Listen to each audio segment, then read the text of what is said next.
Hola, en este video abordaremos los conceptos de los diferentes tipos de riesgos financieros. Particularmente, introduciremos el riesgo de mercado, donde abordaremos el valor en riesgo o VaR, comentaremos el modelo de Risk Matrix y el VaR condicional como una propuesta alternativa al VaR. Así que comencemos. Retomemos una frase de Markowitz que en 1952 dijo: "Usted debiera estar interesado en conocer tanto el riesgo como el rendimiento". Esta frase genera una noción que brinda el VaR como una medida de riesgo, particularmente entre el rendimiento esperado y el riesgo de los activos, desde una perspectiva de media varianza, pero que tiene más sentido cuando los rendimientos de los activos poseen una distribución normal, como lo comentaremos más adelante, y entre otras condiciones de preferencia de los inversionistas. Ya hemos visto algunos modelos de volatilidad, que de manera implícita buscan generar una métrica de riesgo que refleje el comportamiento histórico y futuro de la variable de interés, por ejemplo, los precios de los activos. Ahora abordemos una clasificación de los riesgos más enfocada a la fuente de generación de los mismos dentro de una organización. Para ello tenemos riesgos de mercado, relacionado con pérdidas dados cambios en el precio del activo, tasas de interés, tasas de intercambio, precios, commodities.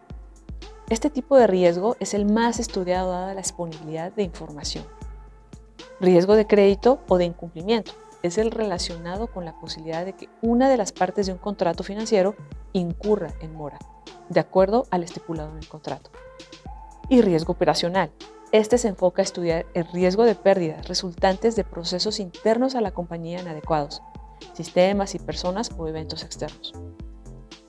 Podemos derivar más tipos de riesgos financieros, pero de manera general, estos son los tres que más atención han tenido. Adentrándonos al riesgo tipo mercado, el VaR pertenece a esta clasificación, pues se relaciona con pérdidas dados cambios en el precio de los activos o de manera general una variable de pérdida. Entonces, el concepto del VaR parte de una variable de pérdida, que es usualmente una variable aleatoria, tal como rendimientos. Así, estas variables se basan en la distribución asociada de las pérdidas de la variable aleatoria, es decir, lo que pueda perder mañana depende del comportamiento de la distribución de la variable a medir. Por ejemplo, será diferente el monto a perder o ganar mañana si la distribución es normal, en comparación a si presenta una distribución con presencia de sesgo negativo y exceso de kurtosis positiva. Así el VaR mide la cantidad económica que se puede perder debido a las posiciones o inversiones que se tienen en un momento, dados los movimientos del mercado. En el caso de las instituciones financieras, este establece una referencia de la cantidad de resguardo para asegurar la operación, especialmente tras eventos negativos o desastrosos que hagan que sus reservas monetarias se vean afectadas. Es entonces de interés el calcular la pérdida de los siguientes periodos dada una posición de inversión. Como abordaremos en la lectura, hay diferentes definiciones, pero una generalizada es aquella que define un punto a lo largo de la distribución de probabilidad de la variable aleatoria, ejemplo de rendimientos, y un nivel de confianza alfa. Este punto es el alfa percentil del rendimiento, o sea, representa el mínimo rendimiento asociado a un nivel de confianza o la eventualidad que el rendimiento de un cierto portafolio no será menor que el monto establecido por el VaR. Entonces el VaR es una medida de riesgo que se basa en el percentil alfa de la distribución de rendimientos. Sin embargo, el VaR no cuantifica las situaciones donde las pérdidas exceden este nivel de confianza. Ante estas situaciones, donde las pérdidas exceden el VaR, es donde el VaR esperado o VaR condicional ayuda a cuantificar esas pérdidas o situaciones que relacionan rendimientos que generan pérdidas más grandes que las establecidas por el percentil alfa del VaR. Es decir, el C-VaR se enfoca en las colas de las distribuciones de pérdidas. Este se define como el valor esperado de la distribución de pérdida, cuando éstas exceden al VaR, como se puede ver en la imagen.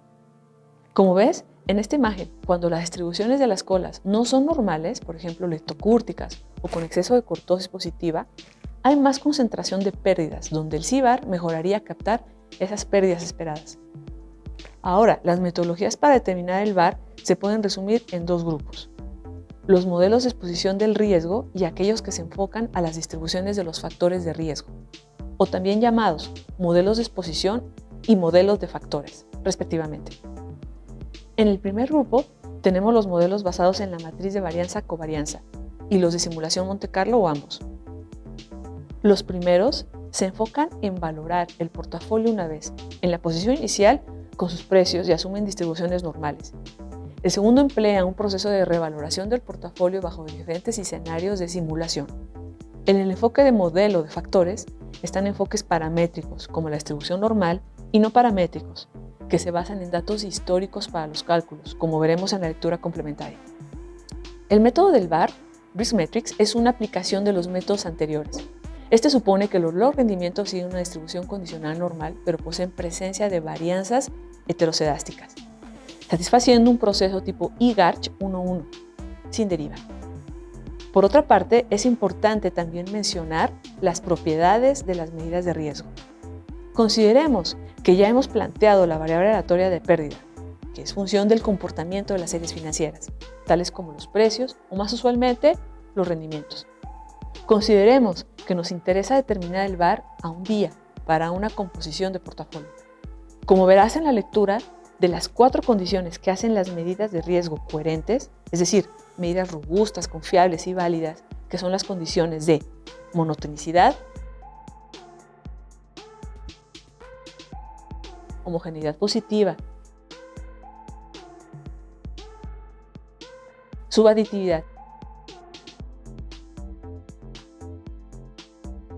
e invarianza translacional o condición libre de riesgo, el VAR no cumple con la condición de subaditividad, es decir, no es una medida coherente de riesgo, si sus distribuciones de rendimientos son diferentes a una distribución normal, lo cual es usual en las series financieras, con activos riesgosos o distribuciones leptocúrticas.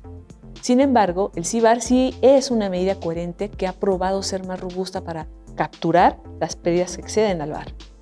Hemos visto la definición de los tipos de riesgo financieros. Particularmente, hemos hecho un acercamiento al riesgo de mercado abordando los conceptos del VAR y CVAR, así como los métodos generales de análisis del VAR, incluyendo el método de Risk Matrix.